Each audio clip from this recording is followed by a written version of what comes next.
वास्तव में अपने आत्मा का अनुभव, अपने आत्मा का श्रद्धा, जो शब्द बोलते ना, आत्मा की श्रद्धा करो, वेद ज्ञान करो, आत्मा का ध्यान करो, आत्मा का अनुभव करो, तो कोई ये प्रश्न नहीं पूछता कि साहब ये होता कैसे है, क्या प्रोसेस है इसको करने की, आत्मा के अनुभव करने की, वेद ज्ञान करने की क्या प्रोसेस है।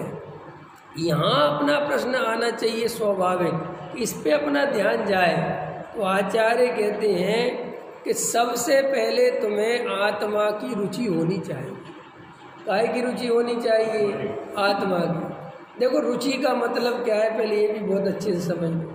अभी अपन रुचि का अर्थ नहीं समझते। देखो भाई, भय के कारण, डर के कारण, किसी आशा के कारण, किसी चाहत के कारण, ख्याल में है ना, हम किसी चीज़ को करते हैं, उसका नाम रुचि नहीं है। वो रुचि का लक्षण नहीं है। रुचि का लक्षण ये है कि चाहे कुछ मिले और चाहे नहीं मिले, फिर भी प्रेम, फिर भी उसमें लगे हुए हैं, हमें इसको कहते हैं रुचि। देखो, हमें संयोगों से कुछ नहीं मिलेगा, ये तुम्हें 1000 दफ़े हम सिद्ध कर चुके, और तुम भी 1000 दफ़े स्वीकार करते हो कुछ नहीं मिलेगा, फिर भी परद्रव्य का मोह नहीं छूटता, इसका नाम रुचि। रुचि समझ गए? रुचि कितनी गजब की चीज़ है। तुम्हें दिख रहा है कि स्त्री पुत्र मकान दुकान से कुछ नहीं मिलना, हमें कुछ नहीं मिलना, फिर भी तुम उन्हीं में चिपके पड़े रहते हो। बार बार दिखाई देता है कि कुछ नहीं मिलना, कुछ नहीं मिलना, फिर भी उसी में लगे पड़े हो। तो अधिकतर लोग जो आत्मा की रुचि में लगते हैं, वे आत्मा की रुचि में वैसे नहीं लगते जैसे वो परद्रव्य में लगे हैं। आत्मा की रुचि तो उनको जबरदस्ती करनी पड़ रही है। कि क्यों करनी पड़ रही है? कि यार बहुत थोड़ा रह गया, घर गृहस्थी में ख़त्म होने वाली है, उम्र बीती जा रही है, भैया ये आत्मा जान लो ना, ऐसा ना हो यार अपन चले जाएं। समझ में आ रही ध्यान से? तो उसका टारगेट, वो इधर की स्थिति बिगड़ रही है तो वो इधर भाग रहा है, वो आत्मा की तरफ जाना नहीं चाहता, वो जबरदस्ती भेजा जा रहा है, तर्क से, युक्तियों से भेजा जा रहे। तुम बूढ़े हो रहे हो भैया, क्या कर रहे हो, तुम्हारा जीवन थोड़ा बचा है, आत्मा को जान लो। अरे भैया कम से कम दया दान पूजा भक्ति मंदिर पहुँचो, उस तो जीवन सुधार लो। तो वो जीवन कैसे सुधार रहा है? डर डर के। कैसे सुधार रहा है? डर डर के जो जीवन सुधार रहा है वो जीवन सुधारना नहीं है। अंतर समझ में आया? तुम्हें देवशास्त्र गुरु की रुचि कैसी है पता है? देवशास्त्र गुरु की रुचि तुम्हें इसलिए नहीं है कि आत्मा की रुचि है, घबराना मत।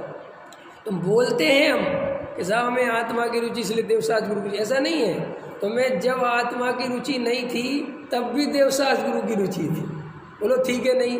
अरे अभी कितने लोग हैं जो मुमुक्षु नहीं है, उदाहरण के लिए, उन्हें आत्मा का कोई पता नहीं है, लेकिन उनकी देवशास्त्र गुरु की रुचि तुमसे भी ज़्यादा दिखाई देती है कि नहीं?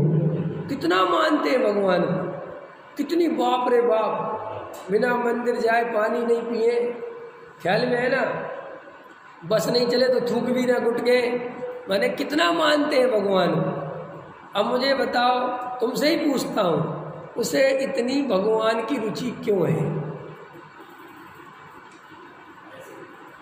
ये बात भय से डरा हुआ है, उसे लगता है ये भगवान है। और ये तुम्हारे अकेले भगवान नहीं है, ये सारे जगत में अपने अपने भगवान हैं।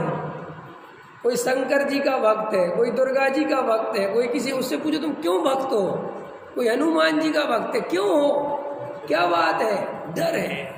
और एक अंदर कल्पना में बैठा हुआ है कि ये कोई शक्तिशाली भगवान है जो सबके दुख हर लेगा। उनका कंसेप्ट ये है। हमारे यहाँ कंसेप्ट क्या है कि ये 3 लोक के नाथ हैं, जिनेंद्र भगवान है, उनके दर्शन करने से 700 पुण्य बनता है। हमारे यहाँ कंसेप्ट ये नहीं है। कौन सा? कि ये 3 लोक के नाथ हैं और तुम्हारे दुख वो कर लेंगे। हमारा कंसेप्ट थोड़ा सा घुमा दिया हमारे कंसेप्ट में है कि ये हरते भरते कुछ नहीं है, लेकिन इनसे बड़ा कोई देव नहीं है। ये जिनेंद्र देव है, ये देवों के देव हैं। इनसे क्या होता है साहब कि इनके पास जाने से, इनके दर्शन करने से ही 37 पुण्य बनता है। कि ये 37 पुण्य क्या होता है कि ऐसा पुण्य जिसके उदय आने पर हजारों प्रकार की अनुकूलता मिलती है। तो वो भगवान के पास इसलिए जा रहा है। और अधिकतर लोग भय के कारण ही दया दान पूजा, भय माने पाप का भय और पुण्य की चाह। पाप का भय क्यों है आपके अंदर? क्यों है पाप का भय? बताओ, जो आपके अंदर पाप का भय क्यों है? क्या बात, क्यों डरते हो पाप से? सोचो, बताओ। तुम्हारे अंदर हिंसा, झूठ, चोरी, कुशील, परिग्रह, ये 5 प्रकार के पाप बताए हैं। तो इनके पाप से क्यों डरते हो? इन परिणामों से क्यों डरते हो? क्या बात, सोचो। और दया दान पूजा भक्ति के परिणामों से क्यों नहीं डरती? बताओ। सीधा सा गणित है, दया दान पूजा भक्ति के परिणाम से अच्छी अच्छी चीजें मिलेंगी, पुण्य बनेगा, स्वर्ग मिले। आपको लगेगा नहीं नहीं, हमेशा नहीं सोचते। अरे तुम्हारे सोचने की जरूरत नहीं है, तुम्हारे माइंड में सेट है बिल्कुल बात।